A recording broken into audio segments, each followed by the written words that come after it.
Hello friends, જય Shri Krishna. Friends, આજે હું તમારી સાથે શેર કરવાની છું પંજાબી સ્ટાઇલ મટર પનીરનું શાક, જે રેસ્ટોરન્ટ અને હોટલના શાકને પણ ભૂલાવી દે તેવું ટેસ્ટી મટર પનીરનું શાકની રેસીપી છે. તે હું તમારી સાથે શેર કરવાની છું, તો વિડીયોને એન્ડ સુધી જોવાનું ભૂલશો નહીં.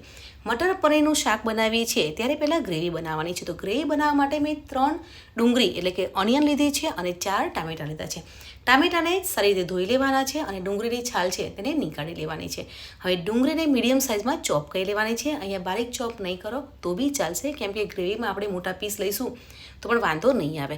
એટલે મીડિયમ સાઇઝમાં મેં ડુંગળી છે તેને કટ કરી લીધી છે. તે જ પ્રમાણે આપણે ટામેટાને પણ કટ કરી લઈશું. મટર પનીરનું શાક બનાવીએ છીએ ત્યારે ડુંગળી અને ટામેટાં છે તે સરસ એવા મીડિયમ સાઇઝમાં ચોપ કરી લીધા છે. તો હવે ગ્રેવી બનાવીશું. તો ગ્રેવી બનાવવા માટે પેન લેવાની છે અને પેનમાં 1 ટેબલસ્પૂન જેટલું તેલ લેવાનું છે. તેલ ગરમ થઈ જાય પછી ખડા મસાલા લેવાના છે. ખડા મસાલામાં તજ, લવિંગ, ઇલાયચી, મરી અને તમાલપત્ર લીધું છે, તેને ઉમેરી અને સાંતળીશું. ફ્રેન્ડ્સ, તમે પંજાબી શાક બનાવો છો ત્યારે ખડા મસાલા પછી લેવા હોય તો પણ તમે લઈ શકો છો, પણ હું પહેલાં ખડા મસાલા લઈશ અને તેને ક્રશ કરી લઈશ, એટલે જેથી ગ્રેવીનો ટેસ્ટ છે તે બહુ સરસ આવશે. તમે જરૂરથી એકવાર ટ્રાય કરજો. ખડા મસાલા થોડા સંતળાઈ ગયા છે તો હવે ચોપ કરેલી ડુંગળી ઉમેરી અને સાંતળીશું. ડુંગળીને પણ આપણે વધારે કૂક નથી કરવાની, થોડીક એવી સોફ્ટ થઈ જાય ત્યાં સુધી સાંતળીશું. તો ફ્રેન્ડ્સ, તમે જોઈ શકો છો કે ડુંગળી છે તે સોફ્ટ થઈ ગઈ છે. તો હવે ચોપ કરેલા ટામેટાં અને 2 લીલા મરચાં છે તેને ઉમેરી લઈશું. તમારે લસણ લેવું હોય તો પણ 5 થી 6 કળી તમે લઈ શકો છો, પણ મેં લસણ સ્કીપ કર્યું છે.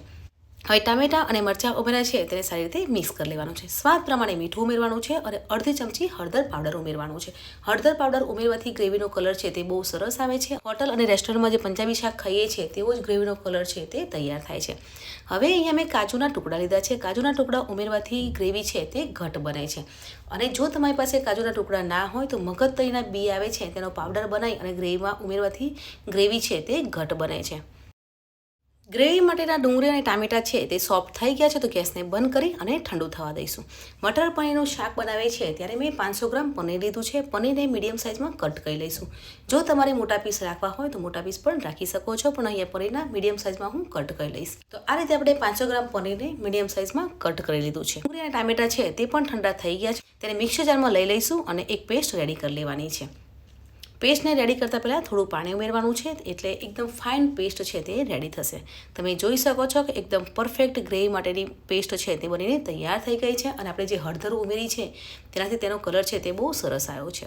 હવે તે જ પેનમાં થોડું બટર લેવાનું છે. બટર મેલ્ટ થઈ જાય પછી પનીરના જે ટુકડા કર્યા હતા તે ઉમેરી લેવાના છે. ફ્રેન્ડ્સ, પનીરને આ રીતે સાતરવાથી તેનો ટેસ્ટ છે તે બહુ સરસ આવે છે. સાથે પનીર છે તે થોડું સોફ્ટ થઈ જાય છે.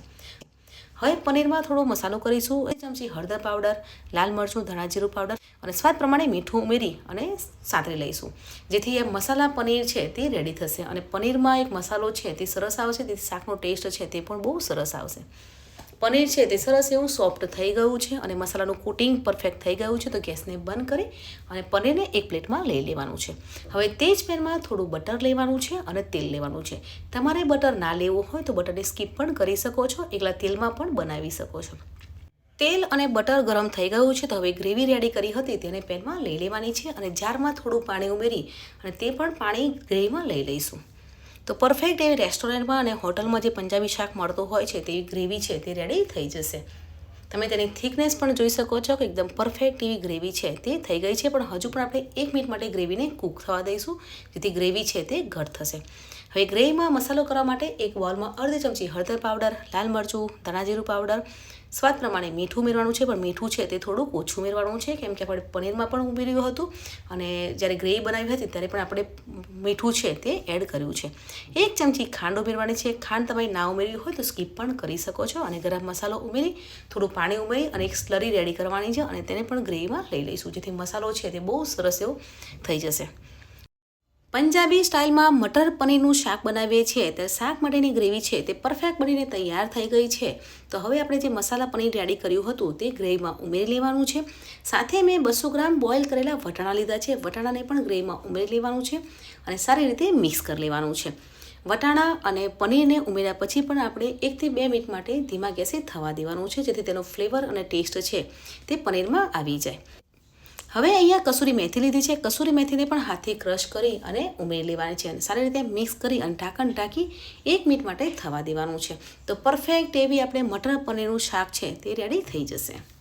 ફ્રેન્ડ્સ 2 મિનિટ જેવું થઈ ગયું છે. તમે જોઈ શકો છો કે હોટલ અને રેસ્ટોરન્ટના શાકને પણ ભૂલાવી દે તેવું ઘરે આપણે ગ્રેવાળું મટર પનીરનું શાક છે તે બનાવીને તૈયાર કરી લીધું છે. ફ્રેન્ડ્સ શાક એટલું ટેસ્ટી બનીને તૈયાર થાય છે. તમે જરૂરથી એકવાર ટ્રાય કરજો. મને કમેન્ટ જરૂર કરજો કે તમને આજે મારી રેસીપી કેવી લાગી.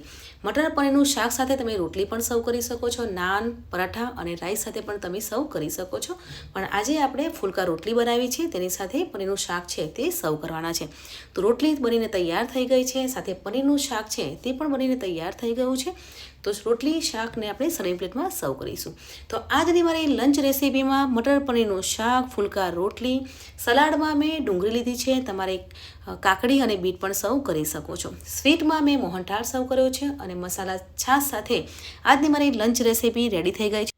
તો ફ્રેન્ડ્સ આજની મારી લંચ રેસીપીમાં મટર પનીરનું શાક, રોટલી, સલાડ અને સ્વીટમાં મોહનથાળ છે તે બનીને તૈયાર થઈ ગયું છે. તો આજની મારી લંચ રેસીપી કેવી લાગી કમેન્ટ જરૂર કરજો. વિડીયોને લાઇક કરો, શેર કરો અને ચેનલને સબસ્ક્રાઈબ કરવાનું ભૂલશો નહીં. મળીએ છીએ નવી આસાન રેસીપી સાથે. ત્યાં સુધી bye bye, take care, enjoy. જય Shri Krishna my YouTube family.